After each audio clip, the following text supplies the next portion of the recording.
Les is an ultimately interesting person. Les's greatest contribution is his presence. He is an incredible human being, an incredible teacher, a mentor. And he was so magnanimous and kind and generous. He engages with everyone. My dad's a great storyteller. He's a person that leads by example. Loyal to the Bowen family first. He is a person who really loves his work and really loves to work. Les is an incredibly warm, genuine, and curious individual. The best thing about Les was that he was both a lawyer and a leader. An extraordinary lawyer with all the talents you would expect from someone who had gotten to that level in a major corporation. But he had something else that's very unusual. He was somebody who radiated decency, kindness, integrity, and high standards. He created an environment where the people who worked for him loved him. When I was in law school, no one heard of international dispute resolution. Today, it is the foundation for an international business community. And even if you don't wish to practice in the area, just getting an idea of what globalization is, what commerce is in our growing and global community, is beneficial to your practice. The incredible dynamism of his presence when he speaks, he captivates audiences because you can tell that you're in the presence of a visionary, not just a scholar, not just an expert in the field of arbitration, global dispute resolution, but an actual visionary and somebody that is able to recognize the sort of symbiosis between the macrocosm and the microcosm. International global arbitration, dispute resolution, is actually the mechanism which permits global companies to resolve their problems in an efficient and effective manner. They're commercial disputes, contract ones. So if it weren't for Les and the Schiefelbein Global Dispute Resolution Conference, this institution, the ASU College of Law, wouldn't be nearly as well known in the places where international arbitration occurs. And where is that? It's Paris, it's in Singapore, it's in Hong Kong, it's in London, and in New York City. And for Les in particular, I've always said, and I've done international law for 40 years, I've always said that the best international lawyers in the United States are those in the oil patch and in the military, particularly the JAGs. And Les was a Navy JAG, and there are far fewer JAGs or former JAGs than there are energy lawyers who will really engage in international disputes.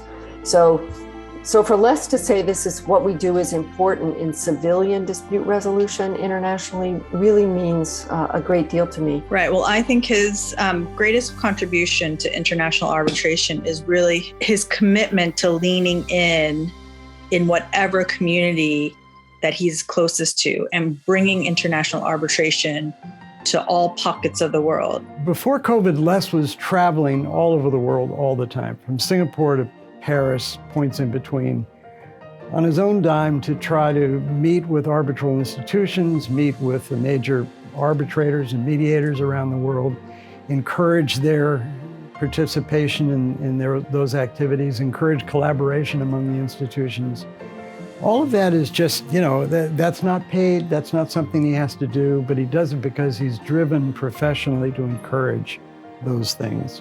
So I view that as an aspect of generosity, which I admire tremendously. When Les asked me to do the keynote at the conference in 2019, I didn't think I could do it. I mean, I'd been on television from the ages of 9 to 12. But then afterwards, I developed this aversion for public speaking. And so the thought of giving that keynote was a little terrifying. But Les asked me, and I did it. And that experience helped me in a huge way to overcome that challenge. And I'm really grateful to Les for that. Les has been instrumental in supporting the Schiefelbein Global Dispute Resolution program since its inception. The program consists of scholarships for students interested in global dispute resolution, as well as this wildly successful conference that we've been hosting every year for the past 4 years. In 2021, we had over 400 registrants from 60 countries.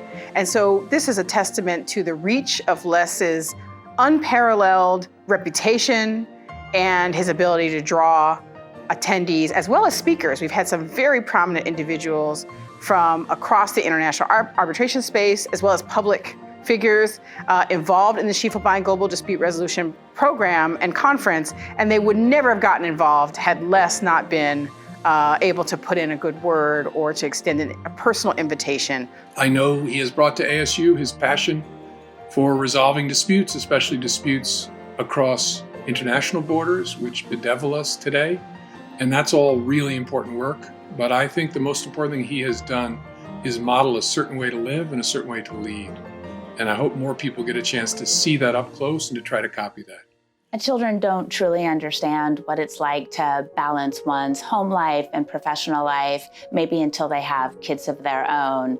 It's demanding. And for someone like my dad, whose career required so much international travel, he always found time to, whether he was on a business trip, to dial into the Little League draft.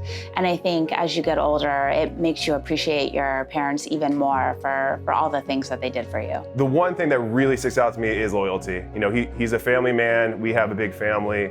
Loyal to the bone, family first. And I'm just proud that I'm his son. And have been able to learn so much from him.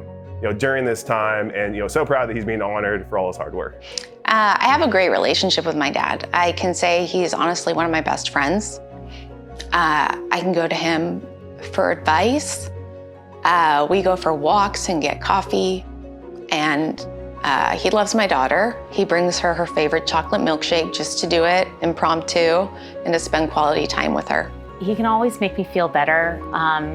He has a very different perspective on things and can maybe help me find my way through things. So I know that my dad's always there to support me, and he's in my corner. When I was little, he always told me I could be the first female president.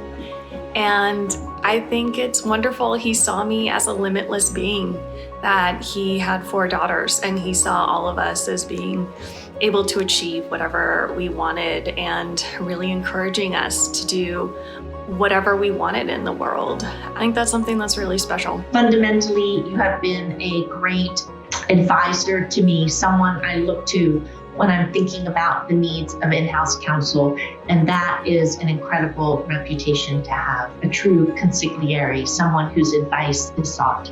So congratulations again on this award, and ASU is so lucky to have you as an alum.